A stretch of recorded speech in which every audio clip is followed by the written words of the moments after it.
Okay guys, first time namin susubukan ng boxing meets. And hindi siya madali.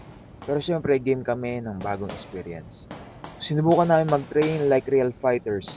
Kahit wala pa kaming idea kung tama ba ang ginagawa namin, so let's go. Bago lahat, syempre, ayun, may konting warm up muna kami bago namin sinimulan yan. So, medyo kinakabahan. Then,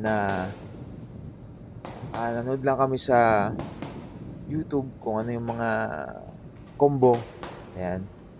And then sa pagdating naman sa combos, dito nagkakaalamanan yung utak mo na busy sa left, right hook, tapos biglang roll, tapos slip.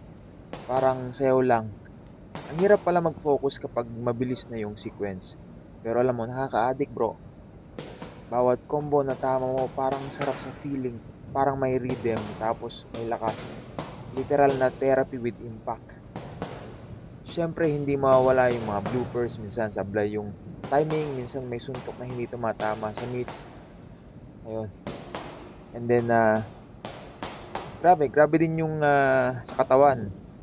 Mararamdaman mo, hindi pala biro yung ginagawa ng mga boksingero talaga. Pero maganda siya sa katawan.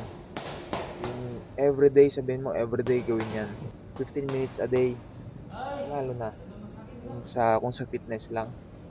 Tapos, after 4 rounds, ayun, ilang sablay, tapos ilang litro pang pawis. Masabi ko na yung boxing meets solid. Hindi lang siya pang physical training kundi mental din. Nakatulong din siya sa focus, reaction time, at teamwork. And honestly, sobrang fun gawin yan with kaibigan. So kung di mo pa na-try, highly recommended.